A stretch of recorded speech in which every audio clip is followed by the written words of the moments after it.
আসসালামু আলাইকুম রহমতুল্লাহ বারকাতু। আমার সকল সৈয়দপুরবাসীকে এবং জাতীয়তাবাদী বিএনপি দল, তো সকল বিএনপির উদ্দেশ্যে বলতে চাই যে আজকে যে বিচার বিভাগ যেভাবে চলতেছে, তো তদ্রূপ আপনার বিচার বিভাগ যদি এইভাবে যদি স্বাধীনভাবে যদি চলতে পারে, তবে আমি আশাবাদী যে আমাদের জনগণ ন্যায্য বিচারটা পাবে। ঠিক আছে? তো আমাদের ভারপ্রাপ্ত চেয়ারম্যান তারেক রহমানের কাছে আমার আকুলভাবে অনুরোধ, উনি যেন এই কাজটাই করে যে আমাদের সাধারণ জনগণকে যেন ন্যায্য বিচার থেকে যেন বঞ্চিত না করে। ঠিক আছে? এবং আইন শৃঙ্খলা বাহিনীকে কোনো দলীয় কারণ হিসাবে স্বার্থ অনুযায়ী অপব্যবহার যেন না করতে পারে। ঠিক আছে?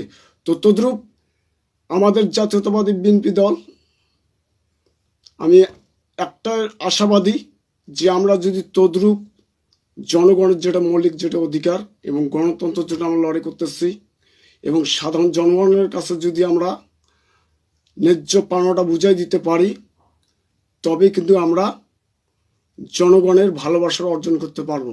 নইলে আমরা যে আশা করে এবং যেটা নিয়ে আমরা গণতন্ত্র যে লড়াই করতেছি, তো আমরা যদি সাধারণ জনগণ হয়রানিটা এবং মৌলিক যে অধিকারটা যদি ফিরিয়ে দিতে না পারি, তবে কিন্তু আমরা জনগণের কাছে দায়বদ্ধ হয়ে থাকব।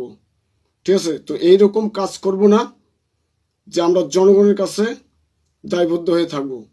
তো আমি আকুলভাবে আশাবাদী, এবং আমাদের জনগণের মৌলিক যেটা অধিকার সেটা আমাদের ভারপ্রাপ্ত চেয়ারম্যান তারেক রহমান যেটা আশা করছে, আমি আশাবাদী যে উনি পূরণ করবে। এবং আর একটা জিনিস মনে রাখবেন যে আপনার স্বাস্থ্য খাত এবং আপনার শিক্ষা প্রতিষ্ঠানে প্রতি মাসে একবার হলো আপনারা অভিযান চালাবেন।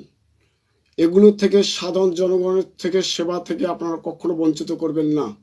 এবং সকল বিএনপিদেরকে উদ্দেশ্যে বলতে চাই যে আমি মোহাম্মদ শহীদুল ইসলাম এবং 10 নম্বর ওয়ার্ড থেকে থাকি কাজীপাড়ায়, এবং আমি এর আগেও কিন্তু আপনাদের মাঝে কতগুলো লাইভ করছি, এবং আমি বলছি যে সকল বিএনপিকে উদ্দেশ্যে বলতে চাই আমাদের মধ্যে নিজেদের মধ্যে কোনো ভুল ভ্রান্তি হয়ে থাকলে আমরা নিজেরাই বসে এটাকে সমাধান করব। ঠিক আছে? যে ব্যক্তি নিজের ভুলটা স্বীকার করে সেই কিন্তু একজন ব্যক্তি। ঠিক আছে? তো আমরা সকল বিএনপিকে আমি একটা অনুরোধ করব যে আমরা নিজেদের মধ্যে কোনো প্রতিহিংসা রাখবো না, এবং আমার দল কিভাবে নির্দেশনাগুলো দিবে আমরা ওই সঠিকভাবে চলবো, এবং দলে এমন কোনো কাজ করবো না যাতে দলের বদনাম হয়, এইরকম কাজ থেকে আমরা বিরত থাকবো। তো এই আমি আশাবাদী যে আমি যে কথাগুলো বললাম যদি আপনাদের ভালো লেগে থাকে, তো অবশ্যই লাইক এবং কমেন্ট করে অবশ্যই জানাবেন। এবং আমি যেটা বললাম স্বাস্থ্য খাত থেকে আপনার শিক্ষা প্রতিষ্ঠান এবং বিচার বিভাগ, এগুলো যেন সঠিকভাবে সেবা আমার সাধারণ জনগণ যেন পায়। আর একটা জিনিস মনে রাখবেন, বিচার বিভাগ এবং আইন শৃঙ্খলা বাহিনীকে কোনো দলীয় কারণ হিসাবে কেউ যেন স্বার্থ হাসিল করতে না পারে, সেদিকে দৃষ্টি আকর্ষণ করবেন। এবং আমাদের ভারপ্রাপ্ত চেয়ারম্যানের কাছে আমার আকুলভাবে অনুরোধ। তো আমি এই আশা ব্যক্ত করে লাইভটা শেষ করলাম। সবাইকে আসসালামু আলাইকুম, আল্লাহ হাফেজ। আমি মোহাম্মদ শহীদুল ইসলাম, সৈয়দপুর 10 নম্বর ওয়ার্ড কাজীপাড়া। সবাইকে আসসালামু আলাইকুম, আল্লাহ হাফেজ।